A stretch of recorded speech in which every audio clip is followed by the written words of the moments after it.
하나님 말씀 보겠습니다. 하나님 말씀은 히브리서 13장 18절에서 25절 말씀입니다. 히브리서 13장 18절에서 25절 말씀 우리가 함께 교독하겠습니다. 우리를 위하여 기도해 주십시오. 우리는 양심에 거리끼는 것이 한 점도 없다고 확신합니다. 모든 일에 바르게 처신하려고 합니다. 내가 여러분에게 좀 더 속히 돌아가게 되도록 기도하여 주시기를 더욱 간곡히 부탁드립니다. 영원한 언약의 피를 흘려서 양들의 위대한 목자가 되신 우리 주 예수를 죽은 사람들 가운데서 이끌어내신 평화의 하나님이 여러분을 온갖 좋은 일에 어울리게 다듬질해 주셔서 자기의 뜻을 행하게 해 주시기를 빕니다. 또 하나님께서 예수 그리스도로 말미암아 우리 가운데 자기가 기뻐하시는 바를 이루시기를 빕니다. 예수 그리스도께 영광이 영원 무궁히 있기를 빕니다.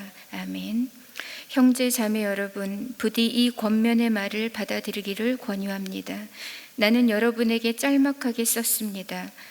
우리 형제 디모데가 풀려 나온 것을 알려드립니다. 그가 속히 오면 내가 그와 함께 여러분을 만나보게 될 것입니다. 여러분의 모든 지도자와 성도에게 문안하여 주십시오. 이탈리아에서 온 사람들이 여러분에게 문안합니다. 여러분 모두에게 은혜가 있기를 빕니다. 아멘. 오늘 말씀의 제목은 교회는 어떤 공동체인가 하는 것입니다. 오늘 본문 말씀은 히브리서의 마지막 부분으로 권면과 축복과 또 인사의 말들로 구성되어 있습니다. 히브리서가 흩어져 있는 유대인 성도들에게 보내진 편지인 만큼 오늘 본문은 그리스도를 믿는 그 성도들, 곧 교회 공동체의 그 특징이 무엇인지를 잘 드러내주고 있습니다. 그래서 오늘 아침 우리는 이 히브리서를 마무리하면서 교회는 어떤 공동체인가 이것을 함께 묵상하기 원합니다. 먼저 교회는 기도의 공동체입니다. 18절에서 저자는 히브리인 성도들에게 기도를 요청하고 있습니다. 그 내용이 19절에 나옵니다. 내가 여러분에게 좀 더 속히 돌아가게 되도록 기도하여 주시기를 더욱 간곡히 부탁드립니다. 즉 저자는 지금 무슨 연유인지는 모르겠지만 이들과 떨어져 있는 상태입니다. 그렇지만 좀 더 속히 그리고 아주 간절한 마음으로 이 히브리인 성도들에게로 돌아가기를 희망하고 있죠. 그래서 간곡하게 기도를 부탁하고 있습니다. 그런데 이 저자가 그냥 기도만 요청을 하고 있는 것이 아닙니다. 그 역시 이 믿음의 공동체를 위해서 기도하고 있는 것을 보게 됩니다. 그것이 20절 이하에 나오는데 그 간구의 내용은 크게 두 가지였습니다. 하나는 평화의 하나님께서 그들을 온갖 좋은 일에 어울리도록 다듬어 주셔서 하나님의 뜻을 행하게 해주시기를 빌고 있습니다. 그리고 또 하나는 우리 가운데 예수 그리스도로 말미암아 하나님께서 기뻐하시는 바를 이루어 주시기를 간구하고 있죠. 뿐만 아니라 우리가 오늘 읽었던 본문 제일 마지막 절인 25절에서도 저자는 여러분 모두에게 은혜가 있기를 바랍니다. 이렇게 빕니다 라고 하면서 축복의 기도로 편지를 마무리하고 있습니다. 이렇게 믿음의 공동체는 서로에게 기도를 부탁하고 또 함께 축복하고 중보하는 기도의 공동체입니다. 교회는 기도 위에 세워졌고 기도로 운영됩니다. 우리는 언제나 기도로 하나님을 경험하고 또 하나님과 교제하고 또 기도로 하나님의 일을 수행해 가죠. 그래야 교회인 겁니다. 예전에 저희 가정이 군부대 안에 있는 그 교회를 나간 적이 있었습니다. 그런데 얼마 있지 않아서 다른 교회를 옮겼어요. 왜냐하면 그 당시 제가 느끼기로 그 교회는 그 기도보다는 계급과 명령으로 움직이고 있었기 때문입니다. 상관의 말 한마디에 교회 내 모든 일들이 그냥 일사천리로 진행되고 있었습니다. 그들은 굳이 기도할 필요가 없었고 기도 없이도 얼마든지 하나님의 일을 할 수 있다는 것을 보여주었습니다. 그러나 군교회가 되었건 외부 교회가 되었건 간에 교회라면 그 무엇도 기도를 앞설 수는 없습니다. 인간적인 계획과 또한 계급과 명령이 기도를 앞서게 된다면 그것은 더 이상 온전한 교회가 아닙니다. 일이 잘 되고 안 되고가 중요한 것이 아니죠.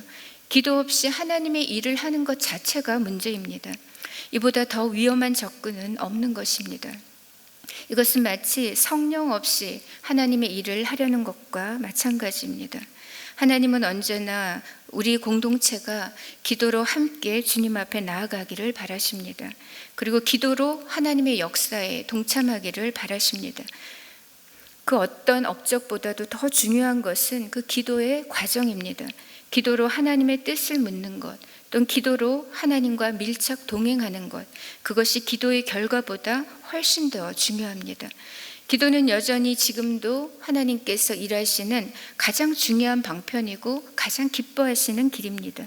하나님은 두세 사람이 내 이름으로 모인 곳에 그곳에 나도 함께 하겠다고 하셨고, 또 합심하여 드리는 그 기도를 통해서 오늘도 하나님의 사랑과 은혜를 경험하게 하십니다.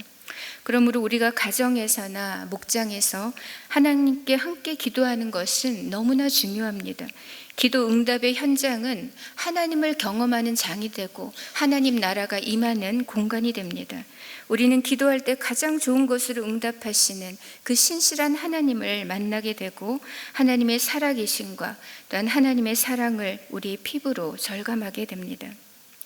또한 우리는 기도를 통해 그분과 깊고 풍성한 인격적인 사귐을 누리게 되죠. 기도하지 않았을 때는 그냥 우리는 그 우연으로 치부해 버리기 쉽지만, 기도한 사람은 압니다. 그 일이 우연이 아니라 하나님의 역사였다는 것을요. 하나님께서 기도를 들으셨고 하나님께서 개입하셨고 하나님께서 일하셨다는 그 사실을 기도한 자는 알게 되는 겁니다. 교회는 기도하는 공동체여야 하고 우리 가정 또한 기도하는 가정이 되어야 합니다. 그래야만 우리 아이들이 하나님의 그 살아계심을, 그분의 은혜를 온몸으로 경험할 수가 있기 때문입니다. 저희 그 아들이 중학생 때였습니다. 그런데 그때는 이상하게 그 아들을 그 손발에 그 사마귀들이 이렇게 자주 생기는 거예요. 근데 다른 데 생기면 그냥 없어질 때까지 이렇게 기다리면 되겠는데, 어느 날 그 사마귀 하나가 그 엄지손가락 바로 밑에 생겼습니다. 근데 이게 나중에는 커지는데 거의 직경이 그 지름이 1cm 가까이로 커지는 거예요. 근데 여기가 살이 얇고 살이 얇으니까, 근데 또 사이즈가 크니까 이게 걱정이 많이 되고 그랬습니다. 근데 이제 치료를 하려고 해도 치료하면 많이 아프기도 하고 흉터도 크게 남을 그런 상황이었죠. 그래서 이러지도 저러지도 못하고 있는데, 그 하루는 아들이 저에게 고민을 이야기하는 거죠. 친구들이 너 손에 그게 뭐냐고 자꾸 놀린다는 거예요. 그래서 아들이 스트레스를 굉장히 많이 받고 있었습니다. 그렇게 속상해하는 아들을 보면서 제 마음도 많이 아프더라고요. 그래서 같이 우리가 기도하자 그렇게 했죠. 그리고 가족들이 함께 기도했습니다. 그리고는 이틀이 지났던 것 같아요. 아들이 다가오더니 다짜고짜 없어졌다는 거예요. 그래서 뭐가 없어졌냐 하니까 엄지에 있던 그 사마귀가 없어졌다는 거예요. 그래서 보니까 정말 흔적도 없이 깨끗하게 사라진 거예요. 그런데 더 놀라운 것은 그 손톱 밑에 그 큰 사마귀 하나만 없어졌으면 그냥 이게 이제 어차피 사이즈도 커질 대로 커졌고 그러니까 없어질 때가 되었나 보다 이럴 수도 있었을 텐데, 그때 당시 아들의 그 손과 발 전부 다 합쳐서 크고 작은 사마귀가 다 8개가 있었어요. 근데 그 모든 것들이 동시에 다 사라졌던 거예요. 그리고는 다시는 생기지 않더라고요. 그때 아들은 온몸으로 그 기도 응답의 역사를 체험한 것 같습니다. 그래서 다른 사람을 몰라도 그 고뇌했던 그 자신은 누구보다 잘 아는 거죠.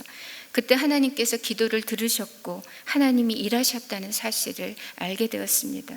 이렇게 우리는 기도로서 하나님을 경험하게 되고 조금 더 견고한 믿음의 사람들이 되어갑니다. 저도 평소에 기도 부탁을 많이 받는데요. 네, 가만히 보면 이 기도를 부탁하시는 분들에게는 공통점이 있더라고요. 그게 뭐냐고 하니까 기도를 부탁하시는 분들은 대개 하나님 앞에 겸비한 분들이었습니다. 마음이 가난한 분들인 거죠. 그들은 하나님이 아니면 안 된다는 그런 생각을 하는 믿음의 사람들이었고 하나님의 은혜와 그분의 능력을 아는 분들이었습니다. 그러므로 성도 여러분, 하나님 앞에서 늘 겸비한 마음으로 서로에게 또 기도를 부탁하시기 바랍니다. 그리고 함께 힘써 기도함으로써 하나님을 깊이 그리고 자주 경험하게 되시기를 바랍니다. 그래서 하나님의 선하신 뜻을 우리 함께 이루어가기를 바랍니다. 이렇게 히브리서 기자는 18절에 기도를 당부하면서 그 후반부에 평소 자신이 복음 사역자로서 어떤 자세로 살아왔는지를 말하고 있습니다. 이렇게 말씀하죠. 우리는 양심에 거리끼는 것이 한 점도 없다고 확신합니다. 모든 일에 바르게 처신하려고 합니다. 즉 히브리서 기자는 자신의 양심에 한 점 거리낌이 없다고 자신 있게 밝히고 있습니다. 왜냐하면 그는 모든 일에 누가 보든 보지 않든 언제나 하나님 앞에서 바르게 처신하려고 했기 때문입니다. 지금 저자는 법적으로 저촉되는 것이 있느냐 없느냐를 따지는 것이 아닙니다. 그는 지금 자신의 양심에 비추어 볼 때 거리낌이 없는 삶, 그것을 중요하게 생각하고 있습니다. 그리스도인은 보이는 법의 잣대를 넘어서 하나님 앞에서 살아가는 사람들입니다. 성령으로 살아가는 사람들인 거죠. 그래서 하나님의 사람들에겐 청결한 양심에서 나오는 이 영적 자유함이 중요한 것입니다. 복음 사역자의 권위는 그 일을 맡기신 하나님께로부터 주어집니다. 그리고 그 사역자의 능력 또한 그를 세우신 하나님께로부터 나오죠. 그러므로 영적 지도자와 복음 사역자에게 있어서 사실상 가장 중요한 영적 동력은 눈에 보이지 않는 것들에 있습니다. 곧 깨끗한 마음과 선한 양심과 거짓 없는 믿음에서 우러나온 사랑입니다. 사랑하는 성도 여러분, 주께서 오늘 우리에게도 이런 깨끗한 마음과 선한 양심과 또한 거짓 없는 믿음에서 우러나오는 사랑을 부어주시기를 바랍니다. 두 번째로 교회는 믿음의 공동체입니다. 오늘 본문에서 가장 저의 눈길을 잡아 끄는 부분은 바로 20절이었습니다. 저자는 이 편지의 수신자인 유대인 성도들을 위해 기도하면서 그 기도를 이루어 주실 주체자에 대해 아주 길게 수식하고 있습니다. 그만큼 담고 싶은 내용들이 많았기 때문입니다. 20절을 보시면 이렇습니다. 영원한 언약의 피를 흘려서 양들의 위대한 목자가 되신 우리 주 예수를 죽은 사람들 가운데서 이끌어내신 평화의 하나님이. 이 문장에 있어서 주어는 평화의 하나님입니다. 그런데 이 평화의 하나님이 어떤 분이신가를 아주 장황하게 설명하고 있죠. 먼저 예수님부터 언급하기 시작합니다. 즉 우리 예수님은 어떤 분인가? 우리를 위해 영원한 언약의 피를 흘려주신 분이다. 그리고 양들, 곧 우리들의 위대한 목자가 되시는 분으로 우리의 주님이 되신다는 사실을 말하고 있습니다. 그런데 이러한 예수님을 하나님 아버지께서 성령의 능력으로 살리신 거죠. 죽은 자들 가운데서 다시 일으키신 겁니다. 그래서 저자는 이 하나님 아버지를 평화의 하나님이다 이렇게 묘사합니다. 이사야 선지자는 말하기를 하나님의 말씀에 악인에게는 평강이 없다라고 했습니다. 왜냐하면 죄로 인해서 참된 평강이 깨어지고 상실되었기 때문입니다. 그러나 우리 주 예수님의 영원한 언약의 피로 죄사함을 받은 자들에게는 하늘의 평강이 임하게 됩니다. 하나님께서 구원받은 자들에게 진정한 평안을 선물로 주시기 때문입니다. 하나님 아버지는 죄와 허물로 죽어 하나님과 원수되었던 우리를 하나님과 화평케 만드시기를 원하셨습니다. 그래서 그의 독생하신 아들 예수님을 화목 제물로 삼으셨던 것이고, 예수님은 영원한 대제사장이시자 영원한 속죄 제물로서 우리를 위해 영원한 언약의 피를 흘려주셨습니다. 그렇게 예수님은 우리의 구주가 되셨고 우리의 위대한 목자장이 되셨습니다. 예수님은 우리의 구원을 다 이루신 후에도 우리를 그저 방치하지 않으십니다. 선한 목자가 되시기 때문에 예수님은 지금도 우리를 위해 기도하고 계시고 우리를 거느리고 계시고 우리를 돌보고 계시고 우리와 동행하고 계십니다. 교회는 이 화목제물이 되신 예수님과 그분을 보내시고 그분을 죽음에서 다시 일으키신 평화의 하나님이 친히 세우신 믿음의 공동체인 것입니다. 세 번째로 교회는 찬양 공동체입니다. 21절 보시면 예수 그리스도께 영광이 영원 무궁히 있기를 빕니다. 아멘 이라고 말씀합니다. 이것은 성령입니다. 성령이란 영광에 대한 말씀이라는 뜻으로 하나님께 찬사를 보내고 그분께 찬양과 영광을 돌려드리는 것입니다. 하나님께서 우리를 지으신 목적, 그리고 교회 공동체를 세우신 목적은 다름 아닌 성령입니다. 교회는 하나님을 찬송하고 그분의 이름을 높이기 위해 존재합니다. 그분의 역사를 칭송하고 그분의 덕을 선전하며 자랑하고 합당한 영광을 돌려드리는 공동체가 바로 교회 공동체이고, 교회 공동체는 곧 찬양의 공동체인 것입니다. 바라기는 우리 주님이 오시는 그날까지 오늘 우리의 모든 삶이 찬양이 되면 좋겠습니다. 그리고 우리 은혜 샘물교회가 언제까지나 하나님께 기쁨이 되고 하나님께 찬송이 되는 교회가 되기를 빕니다. 마지막으로 교회는 교제 공동체입니다. 23, 24절을 보겠습니다. 우리 형제 디모데가 풀려 나온 것을 알려드립니다. 그가 속히 오면 내가 그와 함께 여러분을 만나보게 될 것입니다. 여러분의 모든 지도자와 성도에게 문안하여 주십시오. 이탈리아에서 온 사람들이 여러분에게 문안합니다. 히브리서 기자는 히브리인 성도들에게 디모데가 풀려났다는 사실을 알려줍니다. 그리고 디모데가 오면 그와 함께 만나러 오겠다고 하죠. 그리고 모든 교회 지도자들과 성도들에게 문안을 하고 또 이탈리아에서 온 성도들의 문안 인사도 전달해 줍니다. 이렇게 교회는 서로의 안부를 묻는 곳입니다. 서로 교제를 나누는 사귐 공동체인 거죠. 우리는 예수님의 피로 영적인 한 가족이 되었습니다. 예수님을 머리로 한 몸이 된 거죠. 만약 교회가 교제 공동체가 아니었다면 이 땅의 지역 교회들은 굳이 필요가 없었을 겁니다. 온라인으로 어떤 위대한 그 설교가 한 명만 있으면 되고 얼마든지 집에서 신앙생활 해도 되는 거겠죠. 하지만 하나님께서 꿈꾸신 교회는 그런 곳이 아닌 겁니다. 주님께서 꿈꾸신 교회는 하나님과의 그 사랑의 사귐에서 출발해서 지체들 간의 그 구체적인 그리고 끈끈한 성김과 사랑이 넘치는 그런 공동체인 것입니다. 그래서 히브리서 기자는 모이기를 패하는 어떤 사람들의 습관과 같이 하지 말라고 합니다. 우리 주님 다시 오심을 가까움을 볼수록 더욱 힘써서 모이라고 권면했던 것이죠. 교회는 지체들과 서로 삶을 나누고 사랑을 나누는 곳입니다. 그리고 서로의 안부를 묻고 서로를 위해 기도해주는 교제의 공동체입니다. 이제 말씀을 맺겠습니다. 교회는 어떤 공동체인가? 교회는 기도의 공동체입니다. 그리고 교회는 믿음의 공동체이고 찬양의 공동체이고 사귐의 공동체입니다. 하나님은 우리의 온전한 삶과 성숙한 믿음을 위해서 그리고 영적인 유익을 위해서 우리에게 교회를 선물로 주셨습니다. 건강하고 균형 잡힌 교회, 하나님께서 기뻐하시는 교회는 이러한 기도와 믿음과 찬양과 교제가 풍성하게 나타나는 교회입니다. 이 아침에 함께 기도하실 때 먼저 하나님 앞에 좋은 교회를 주신 것을 감사드렸으면 좋겠습니다. 그리고 우리 은혜샘물교회가 계속적으로 하나님께서 기뻐하시는 아름답고 거룩한 교회가 되도록, 또 영혼을 구원하여 제자 삼는 하나님의 마음을 시원케 해드리는 복된 교회가 되도록 기도해 주시고, 무엇보다도 오늘 말씀처럼 우리 교회 안에 기도의 풍성한 역사가 나타나고 기도 응답의 역사가 풍성히 경험되는 그런 은혜를 주시기를 기도하시고, 또한 우리 교회가 견고한 믿음 위에 진리 위에 든든히 서가고 찬양과 뜨거운 사랑의 공동체가 될 수 있도록 기도해 주시기 바랍니다.